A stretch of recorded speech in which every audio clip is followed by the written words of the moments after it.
Hey guys, welcome back to Most Amazing Top 10. My name is Danny Burke and this is one of the craziest videos I think I've ever worked on. I used to think car chases were pretty much all the same, just different people, different cars, but I was totally wrong. Some police chases are actually mental. They make Hollywood movies look pretty boring, to be honest. So strap yourselves in tight now for the top 10 craziest police chases caught on camera. Starting things off at number 10, we have Tank Attack. Now when I say tank, I'm not referring to a really big car that smashes into smaller cars. I mean this one involves an actual tank. In 1995, a mentally unstable ex-soldier stole a tank from a military base and went on a rampage across San Diego. The chase was obviously quite slow, but far more destructive than any ordinary police chase because this thing weighed about 57 tons. It smashed road signs, fire hydrants and crushed many cars. At one point, the guy even tried to destroy an entire bridge. Like you do. But tanks aren't meant for tiny little roads, and when the man tried to get onto the nearby freeway, he got stuck.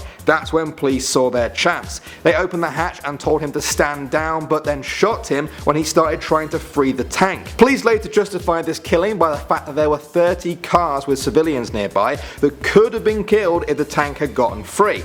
Pretty intense start to this video. In at the number 9 spot now, we have the Drunken Rampage. In 2003, a heavily intoxicated man in Montana shot 7 civilians and 1 officer and kept the law breaking going by leading police on a crazy chase. The roads are pretty windy there and the suspect flies around the bends at 80 miles an hour. Luckily, the police officers are able to keep up. But the suspect knows this too, and instead of trying to go faster, he does the complete opposite. Oh wow. That car is not going anywhere in a hurry, and you might think that he'd give up at this point, obviously, but they never do. In the end, he uses the confusion to escape and drive away until eventually his tyres get spiked by officers further down the road and the car spins out of control. This time the officer doesn't give him another chance and they end it once and for all. Moving on to number 8, we are going to switch things up with a bike chase. And I don't mean bicycles, I mean motorbikes, obviously. Bicycle chase with police would be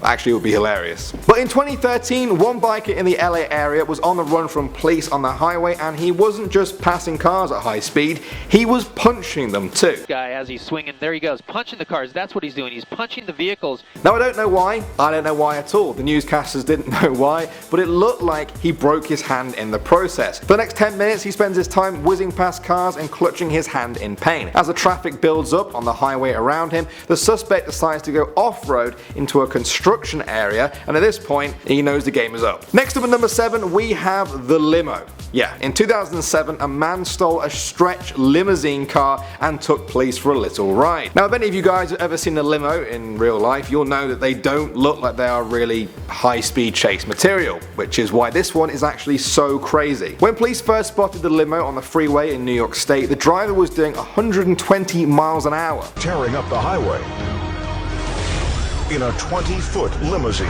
But at least the freeway is a pretty straight road, perfect for a limo, right? Well, apparently not, because the driver then tried to lose the police by coming off into a small town, and then he does this. Officers said that if anyone was coming around that corner, they would have definitely been killed. Now back on the freeway, he reaches 150 miles an hour in a limo, which then ends up breaking the transmission box, which controls his gears. But one gear does still work: reverse. Even the police officers there said they were amazed at this guy's driving skills, managing to outpace the police in a limousine in reverse. But he was eventually stopped when he hit a tree. Gotta love trees. In at the number 6 spot now, we have the bus driver. In 1997, a heroin addict jumped onto a bus in San Diego with a knife and ordered everyone to get off. He then started a police chase as he drove the city bus around his local area. Now this one was really strange because some of the local people were cheering him on, others were throwing bricks at him, and one person even tried to be a sort of vigilante hero and blocked him with a car. Luckily, the police chopper in the sky was following him the whole way, but there were so many other news helicopters in the sky that the police one almost crashed. Eventually, police managed to use spikes to burst the tires of the bus and bring it to a halt. The suspect gave himself up, but almost got ran over when he was on the ground because an officer forgot to put their parking brake on. What? I mean, I've seen movies with less subplots than this story. Maybe this should be a movie. Halfway now, coming in at number 5, we have The Same Mistake. In 2015, this 26-year-old man had got into some sort of dispute with police officers in South LA and pointed a gun at them. At this point, his options were be arrested for that or run. What do you think he chose? He drives through a busy intersection on the wrong side of the road, or I guess right if you're from the UK, but this guy clearly doesn't care about what's right or wrong. Eventually, he gets out of the car to face the police head on. What? Oh, he's got a gun! He clearly hadn't learnt that doing that to police isn't really the best idea, but this time the cops had had enough and they fired back. As the man sits on a porch clutching a gunshot wound, the officers approach. There's even a cat that doesn't even know what's going on, and he's finally brought into custody. Moral of the story, guys, don't wave guns at police twice. Or even once, actually. At the number 4 spot now, we have the Orange County woman. The vast majority of criminals in these high-speed chases are men, which is why when a 47-year-old woman rammed a police car in Orange County and tried to escape, it turned quite a few heads. They chased her across 4 freeways for almost an hour, and things got pretty weird, guys. At one point, she did a U-turn and went right back between the approaching police cars. Brazen driver damage already. She's to the heading front. the Now wrong headed way. wrong direction. Oh my goodness. And what's better than one U-turn? 2 U-turns, of course. She then starts going in circles to try and lose them, I think, and eventually stops to make gestures at the police and almost loses her car. But there's only so long you can drive in circles before you become pretty predictable, and eventually the police manage to box her in. Next up at number 3, we have the Underage Driver. Now, when I say the driver is underage, how old are you guys thinking? 15? 14? Well, they weren't even a teenager. This girl was 12 years old when she stole her grandma's car and led police on a 35-mile-long chase where she reached speeds of 126 miles per hour. Now, the speed limit on this road was about 70 miles an hour. The cops simply couldn't believe it. They have special training to drive at high speeds like this, yet this 12-year-old girl only scraped 2 cars the entire time. And you guys might be wondering, why is a 12-year-old doing 126 miles per hour away from the police?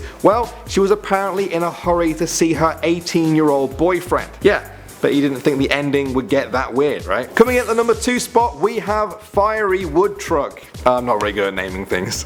But you'll see why. This took place in Dallas, Texas, where a man stole a truck from the parking lot of a fast food restaurant. The truck was full of lumber, and the police chase that started looked like something straight out of a movie. He even gives one of his friends a high five. The cops managed to shoot out one of the tires, which left an exposed metal rim, and pretty soon sparks started flying. Sparks, huge load of wood.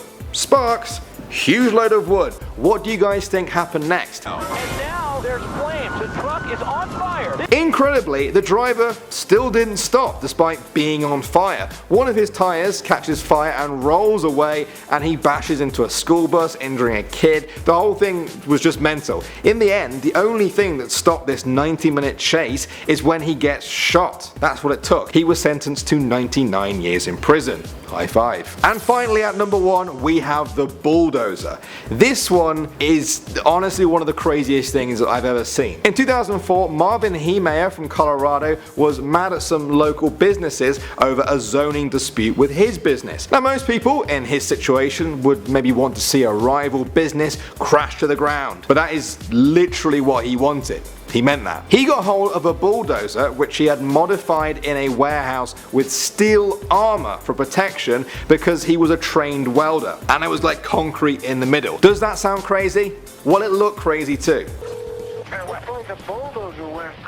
That thing was covered in 2 sheets of steel plating with concrete. Like, what? Marvin smashed into buildings and vehicles as the police pursued him, but there was simply nothing they could do against what is essentially just a massive tank. He destroyed 13 buildings in total, and the damage came to a whopping $7 million. At one point, someone tried to block him with their own tractor like it was some sort of giant robot battle, but he just smashes it straight off the road. Crazy. In the end, the engine luckily overheated because of all that steel and concrete on it, and the bulldozer finally came to a halt. Before police could cut their way inside, Marvin had killed himself with his gun. Whoa, that was an intense video. Now at this point, some people would say, Don't try us at home, guys, but I'm gonna assume most of you guys are intelligent enough to already know this. And if any of you are watching this from your steel-plated Bulldozer, get out. It's not worth it. Make sure you have hit the subscribe button for Most Amazing Top 10. You can find me, Danny Burke, on Instagram, somewhere down there, and I'll see